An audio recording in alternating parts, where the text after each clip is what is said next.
안녕하십니까, 래피드입니다. 4월 21일 두산중공업 보도록 하겠습니다. 먼저 코스피 코스닥 보겠습니다. 오늘 둘 다 하락을 했고요.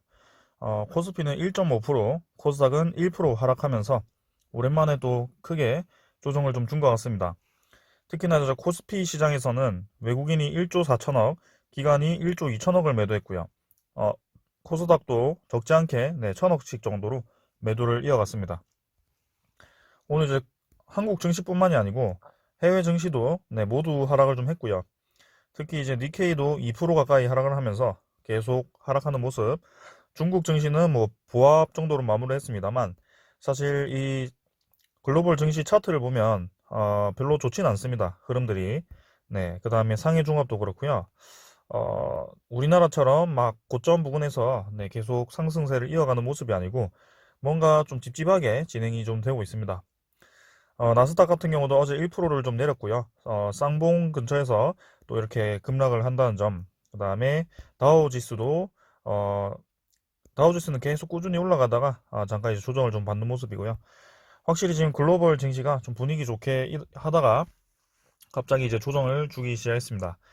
코스피도 보시면 열심히 이제 올라가다가 그 고점을 어제 뚫어 넘었는데 아쉽게 바로 이렇게 음봉을 크게 주었고요. 21선까지도 좀 가능할 것 같습니다. 조정은. 그래서 뭐 며칠 더 횡보를 하거나 좀 조정을 받으면서 진행이 되거나 아니면 이전처럼 이렇게 바로 양봉으로 좀 말아 올리는 그런 과정이 좀 나올 것 같은데요.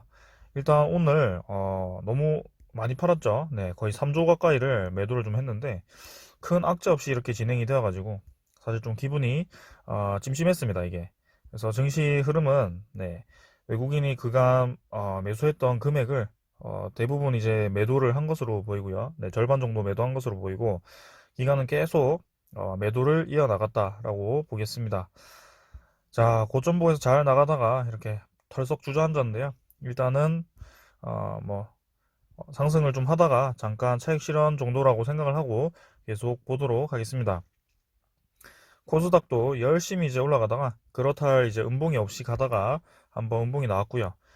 한번 이렇게 중간중간에 턱을 세우면서 계속 올라갔었기 때문에 이 정도는 괜찮습니다. 아직도 이제 21선과 갭이 좀 많이 벌어져 있기 때문에요. 두산중공업 아니 이 코스닥은 조금 더 하락을 할 수도 있겠다라는 생각이 듭니다. 자, 수급도 뭐 이틀 연속 이제 쌍 매도가 나오면서 조금은 수급이 이제 좋지 않게 흘러갔다. 환율도 좀 상승했고요. 네, 크게 뭐 심각할 정도는 아니고요. 그 다음에 미국 10년물은 계속 안정적입니다. 그래서 우리나라 증시를 포함해서 나머지도 이제 다 증시가 좀 오를 수 있는 분위기이긴 했는데 사실 이제 비트코인이 좀 내리기 시작하면서 위험 자산으로부터 뭔가 돈이 좀 빠져나가는 그런 느낌이 좀 있었습니다. 근데 지금도 그렇고요. 어, 이 큰 하락 이후에 그렇다 할 반등 없이 지금 선물도 진행 중입니다. 그래서 당분간은 좀 지수가 막 크게 오르는 일은 없지 않을까 뭐 그런 생각이네요. 자, 일단 그렇고요. 국내 증시 요거까지 보고 두산중공업 보도록 하겠습니다. 오늘 300원 내려서 13,600원으로 마무리했고요. 2% 하락을 했습니다. 증시가 이렇게 외국인과 기관이 막 매물을 쏟아붓다 보니 두산중공업도 하락을 피해가지 못한 것 같습니다. 그래서 사실은 이제 분위기 좋게 여기서 열심히 뚫어서 나갔던 그 양봉 시작점까지 거의 다 하락을 했고요. 하지만 아직까지는 오랫동안 뚫지 못하던 그 박스권을 지키고 있는 것 같습니다. 그래서 좀 더 두산중공업은 21선 근처까지 좀 횡보를 할 수도 있을 것 같고요. 사실 이제 11선을 디디면서 계속 반등을 해왔던 터라 이번에도 오늘 잠깐 하락했다 다시 말아 올릴 줄 알았는데요. 생각보다 코스피 수급이 너무 좋지 않았습니다. 그래서 어쩔 수 없이 다 내린 것 같고 대장주 삼성전자를 비롯해서 모든 종목들이 지금 거의 다 하락을 좀 했습니다, 오늘. 그래서 이 정도면 나름 선방을 했다라고 저는 보고 있고요.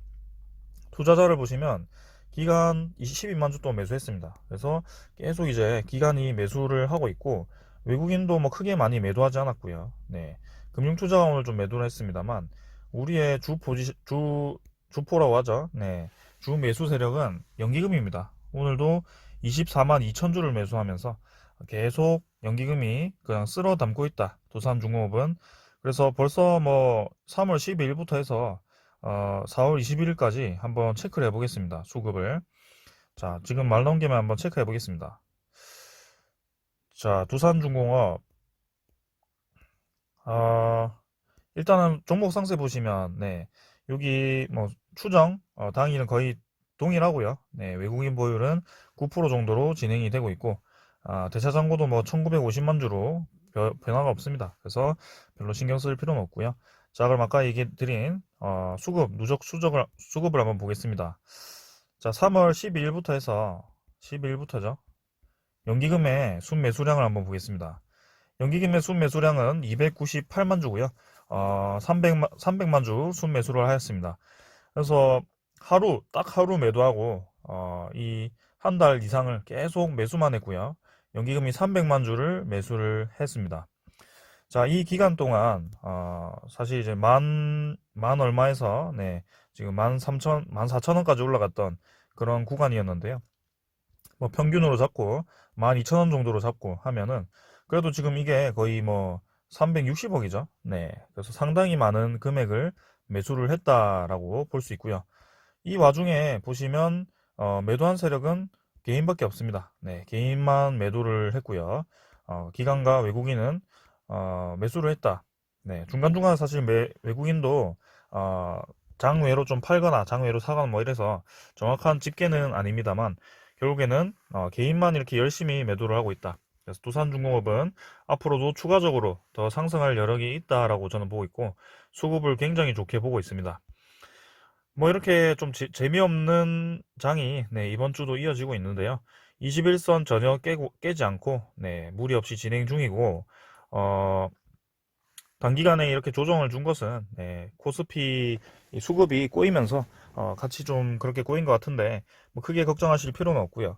21선이 드디어 121선까지도 돌파를 좀 했습니다. 그래서 이평선이 정배열이 되고 있는 모습 저는 상당히 긍정적으로 보고 있고 이번 주는 좀 음봉으로 이렇게 시작을 했습니다만 뭐 목요일이나 금요일 어떻게 될지는 모르겠습니다. 사실 코스피 흐름이 지금 쌍봉 근처에서 음봉이 좀 나와가지고 네 그것도 이제 좀 많이 쏟아내는 음봉이 나와가지고 좀 더 하락할 수도 있겠다라는 생각이 좀 드는데 일단 두산중공업은 뭐 좀 더 내리더라도 네 이 수급 자체가 저는 너무 믿음직스럽습니다. 그래서 연기금 따라 계속 갈 거니까요. 오늘도 저도 어, 하나 이제 장이 좀 안 좋아 보여서 시젠이라는 종목을 익절을 좀 했습니다. 그래서 수익을 좀 봤는데 그 금액을로 이제 두산중공업을 좀 매수를 더 해보려다가 조금 더 기다려보자라고 해서 그냥 참았습니다. 사실 이제 매수해도 되는 구간이긴 한데요. 일단은 네, 21선을 지지하는지 한번 보고 가보려고 합니다. 웬만하면 이제 지지할 것 같은데요. 자, 그래서 21선 이렇게 25월봉선이죠. 25월봉선에 서서히 들고 있고 N자로 잘 진행 중이니까 뭐 전혀 걱정하실 필요 없습니다. 자, 오늘은 차트는 이 정도로 보고 공매도 잔고 보도록 하겠습니다. 두산중공업 공매도 잔고 오늘도 뭐 크게 변화가 없었고요. 지금 보시면 202만 주로 마무리를 했습니다. 그래서 190만 주 근처에서 조금씩 이제 증가를 하다가 202만 주까지 이렇게 뭐 변화가 좀 되었는데요. 어, 3월 31일부터 해서 뭐 거의 계속 멈춰 있습니다. 그래서 공매도 잔고라든지 대차 잔고라든지 지금 크게 변화 없는 모습. 그다음에 주가는 조금 뭐 조정을 받는 듯 합니다만 뭐 공매도 때문이라고 얘기하기도 좀 어렵고요. 그래서 지금 주요 수급은 계속 매수를 하고 있으니까 지금도 여전히 괜찮다. 그리고 두산중공업은 지금 합병 전입니다. 합병 신주 발행 전이기 때문에 그 합병 기간까지는 그래도 꾸준히 한번 그 시너지 발휘를 위해서 주가를 상승시키지 않을까라는 생각입니다. 자, 그래서 신주 발행은 7월 21일 날 진행이 되고요. 지금은 4월 21일이죠. 딱 3달 정도 남았습니다. 그래서 이제 두산인프라코아 주식이 7월 20일 날 두산중공업 주식으로 신주 합병되어서 네, 이렇게 발행이 추가로 되고요. 6,600만 주였나요? 네, 수정이 좀 되어갖고 6,600만 주 정도로 이제 발행이 추가로 됩니다. 지금 두산중공업 보시면 얼마죠? 총 주식 수가 네, 여기 4억 2천만 주죠. 네, 여기서 6,600만 주가 추가되면 네, 거의 4억 9천만 주가 됩니다. 그래서 시가총액도 거기에 맞춰서 올라가게 될 거고요. 네, 두산 중공업은 네, 그때 추가로 상장이 된다면 한 6조 7조 정도 되겠죠. 네, 지금 가격으로 한다면. 자, 그래서 조금은 이제 밸류에이션 입장에서는 주식 수가 조금 많아지니까 단기간에는 이제 조정이 나올 수도 있는 그런 구간이긴 합니다, 사실. 그래서 5월 달에 공매도 재개가 됩니다만 사실은 합병이 되기 전까지는 공매도를 막 그렇게 무리하게 치진 않을 것 같고, 이제 합병 신주가 좀 발행이 되고, 그때, 주식 유통수가 조금, 매도 쪽으로 쏠릴 때, 네, 그때 조금 공매도가 들어올 수도 있겠다라는 생각이 좀 들긴 합니다. 하지만 지금은 전혀 걱정할 단계는 아니고요. 그건 이제 그때 가서 한번 보도록 합시다. 그래서 지금 제가 뭐 이것저것 얘기를 드렸는데 지금 핵심은 아직까지도 저렴하다. 두산중공업은 저렴한 단계이고 수급은 계속 매수를 하고 있다. 그래서 적어도 네, 합병 전까지는 15,000원 이상을 좀 돌파를 했으면 하고요. 이왕이면 17,000원까지도 한번 도전을 해봤으면 합니다. 자, 오늘 소식 하나 있습니다. 네, 체코 원전 입찰에 이제 중국 이어서 러시아도 아웃이 되었습니다. 그래서 한수원이 이제 네, 유력해지고 있죠. 점점. 자, 지금 보시면 원자력 관련 기업 네, 주가들이 좀 많이 오르고 있습니다. 한전 KPS 이런 거 있죠. 네, 그다음에 하나 더 있었는데 뭐 오르비텍 이런 것도 원전 관련인가요? 네. 아무튼 그쪽 기업 차트를 보시면 굉장히 많이 올랐어요. 근데 두산중업도 지금 살살 올라가고 있거든요. 네. 그게 이제 명분은 이제 체코 원전 네, 수주입니다. 자, 그래서 체코 정부가 이제 두코바니 원전 5호기 보안 평가 절차에 로사톰 배제를 했다고 합니다. 그래서 2014년 폭발 사건 때문에 러시아 정보국 연루 대응 조치 이렇게 됩니다. 그래서 러시아를 이제 보안을 따졌을 때 좀 좋지 않다라고 판단을 해서 그렇게 배제를 하게 된 거고요. 체코 의원단이 이제 대만 방문으로 인해서 관계가 악화되어서 중국도 탈락이 되었다고 합니다. 그래서 12월 입찰 최종 라운드가 이제 진행이 되는데요. 그때는 이제 한수원과 미국 웨스팅하우스, 그 다음에 이 프랑스의 EDF 이렇게 3파전이 진행이 되게 됩니다. 자, 그래서 체코 정부는 이들 세 개사로부터 네, 재무지표, 원전 기술 등에 대한 자료를 받아서 제출받아서 보안 평가를 진행한 후에 오는 10월 체코 총선 이후인 올해 말에 입찰 절차를 개시할 계획이라고 합니다. 네, 그래서 지난달 중국 그죠, 중국이죠. 중국이 이제 탈락을 해서 이제 러시아 로사토미 기술이 굉장히 좋다고 합니다. 그래서 한수원과 우리나라 한수원과 러시아 로사토미 거의 2강이었는데요. 2강 체제에서 러시아가 제외됨으로써 이제 유일한 거의 유력한 그런 네, 체코 수주를 할 수 있는 한수원이라고 합니다. 네. 미국도 이제 좋긴 합니다만 사실은 우리나라보다는 좀 기술력이 좀 부족하다라고 얘기가 나오고 있고요. 자, 그 다음에 차세대 원전 이제 공급하는 것이 한국형 차세대 원자로 APR 1400 기반의 EPC 공급 모델이 이제 신규 원전 공급 모델로 확정될 정도로 네, 한수원이 원전 기술에 대해서 현지 신뢰가 높다는 것이 업계 평가라고 합니다. 그만큼 이제 네, 체코에 대해서 신뢰를 많이 받고 있고요. 그다음에 두산중공업이 가지고 있는 뭐죠? 두산 스코다인가요? 네, 그게 이제 체코 기업을 인수해가지고 두산중공업이 체코 현지에서 그런 가스터빈과 같은 그런 걸 이제 만들고 생산하는 기업이기 때문에 체코 입장에서는 우리나라 굉장히 좋게 볼 겁니다. 그다음에 체코 안에 삼성전자도 있고요. 저는 좋게 보고 있습니다. 그래서 한수원이 진짜 네, 이제 하게 된다면 두산중공업도 주가가 상당히 많이 올라갈 것 같고요. 두코바니 원전 사업이 다시 한번 체크를 해보면 1.2기가와트 규모의 두코바니 원전 5호기를 짓는 사업이고요. 오는 2023년께 최종 사업자를 선정해서 2029년에 착공을 해서 7년 공기를 거쳐서 네, 2036년에 완공한다는 목표라고 합니다. 그래서 어, 지금 얘기로는 2023년에 최종 사업자를 선정을 한다고 하죠. 네, 그래서 사실은 조금은 시간이 더 필요하고요. 내년쯤에 완전하게 윤곽이 드러날 것 같습니다. 네, 그래서 올해 말 정도로 조금 이제 유리하게 입장이 진행되고 있다. 이렇게 계속 소식이 나오고 있기 때문에 저는 두산중공업 좋게 보고 있습니다. 그래서 사실 올해보다는 내년이 이제 두산중공업이 더 좋게 진행될 가능성이 높다고 보고요. 정말 그까지 보신다면 초장투를 좀 하는 게 좋아 보입니다.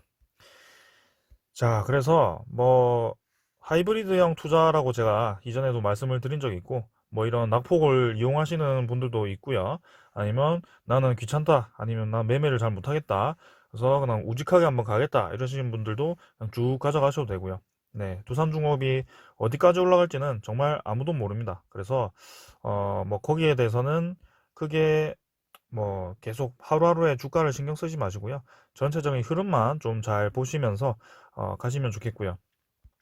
종목도 사실 중요하지만 이 전체적인 이 시황도 굉장히 중요합니다. 그래서 사실 2022년부터는 금리 인상이 조금 예상이 됩니다. 네, 2022년 상반기부터일지 하반기부터일지 모르겠지만 금리 인상이 좀 예상되기 때문에 사실 전체적인 시장 입장에서는 내년부터는 별로 좋지 않습니다. 네, 2023년도 그렇고요.